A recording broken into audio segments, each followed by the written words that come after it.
बातमी अर्थातच लोकसभा निवडणुकीसंदर्भातली, कारण देशामध्ये दुसऱ्या टप्प्याचं मतदान सुरू आहे।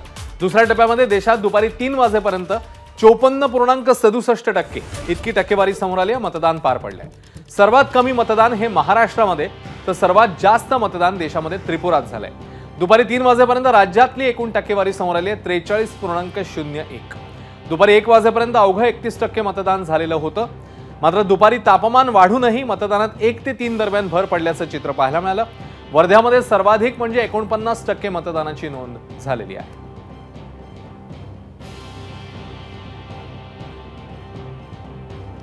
तर आता शेवटचे काही तास शिल्लक असतानाच 1 वाजेपर्यंतची कमी मतदानाची टक्केवारी आणि आता 1 ते 3 नंतर म्हणजे 1 ते 3 दरम्यान किंवा वाढलेलं मतदान, त्यामुळे येणाऱ्या 3 तासामध्ये 2 तासामध्ये नेमकं काय मतदान होतं हे पाहणं महत्त्वाचं असेल।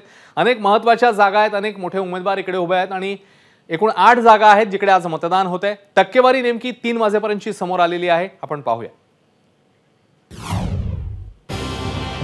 तर ही टक्केवारी काय सांगते आपण बघतोय। दुपारी 3 वाजेपर्यंतची मतदानाची टक्केवारी बुलढाण्यातला विचार केला 41.66% इतकी टक्केवारी आहे। अकोल्यामध्ये 42.69%, अमरावती 43.76% इतकी टक्केवारी समोर आली आहे। वर्ध्यामध्ये टक्केवारी आहे 45.95।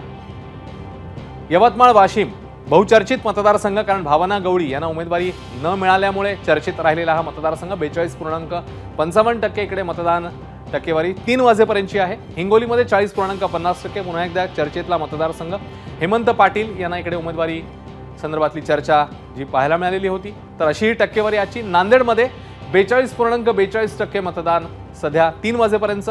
परभणी पुन्हा एकदा चर्चेतला मतदारसंघ 44.49% मतदान हे पार पडलेलं आहे। तर दुपारी 3 पर्यंतची ही आकडेवारी समोर आलेली आहे आणि आता येणाऱ्या काही तासामध्ये, शेवटच्या काही तासामध्ये नेमकं काय गणित समोर येतं पाहणं महत्त्वाचं असेल। तुर्तास अन्य काही घडामोडींकडे आपण वळतोय। ही शिवसेना आमचीच असून आम्ही निष्ठावंत असल्याचं मंत्री संजय राठोड म्हणतात। तर समोरचे उमेदवार 5 पक्ष फिरून आलेले आहेत असं म्हणत संजय राठोड यांनी मवियाचे उमेदवार संजय देशमुख यांना जोरदार टोला लगावला। तर भावना गवळींनी उमेदवारी मागितलेली होती, परंतु त्यांना ती मिळाली नाही असंही संजय राठोड म्हणतात। त्यांच्याशी या सगळ्या अनुषंगाने संवाद साधला आमच्या प्रतिनिधींनी, आपण पाहूया।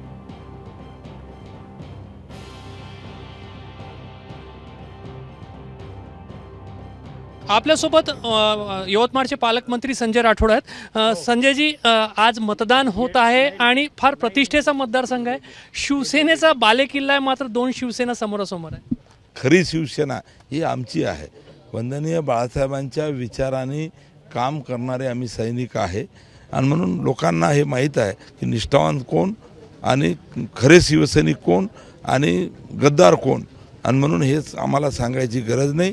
सातत्याने या मतदारसंघातल्या मतदारांनी धनुष्यबाण या चिन्हासमोर बटन दाबून आम्हाला सेवा करण्याची अनेक वेळा संधी दिलेली आहे आणि याही वेळेस ही संधी आम्हाला मिळणार आहे। कुठेतरी भावना गवळी सतत 5 टर्म इथे खासदार होत्या, यंदा त्यांचे प्रयत्न होते, उमेदवारी मिळू शकली नाही, थोडीशी नाराजी त्यांची दिसून येते, फटका बसणार नाही? अजिबात नाही, ते सक्रिय या निवडणुकीमध्ये प्रचाराला होत्या आणि उमेदवारी कोणाला द्यायची हा निर्णय पक्षश्रेष्ठींनी ठरवलेला आहे। शिवसैनिकांनी या ठिकाणी प्रयत्न केलेले आहेत, मतदारांच्या घरापर्यंत गेलेले आहेत आणि मतदारसुद्धा तेवढ्याच उत्साहामध्ये या ठिकाणी धनुष्यबाणाला मतदान करणार आहे। संजय राठोड यांनी जास्त काम केलं की भावना गवळींनी जास्त काम केलं की दोघांनी सारखं काम केलं? दोघांनी सारखंच काम केलेलं आहे। कदाचित माझ्यापेक्षाही जास्त काम भावनाताईंनी केलं असेल, मला माझं काम जास्त वाटते, पण त्यांनी काम केलेलंच आहे ना। राजश्री पाटील ऐन वेळेला त्यांना उमेदवारी दिली, थोडंसं उशीर झालं का असं वाटते का? आज जेव्हा मतदानाला सगळे मतदार जात आहे, तुम्ही पण मतदान केलं, असं वाटते का की थोडं आधी उमेदवारी जाहीर करायला पाहिजे होती असं वाटतं?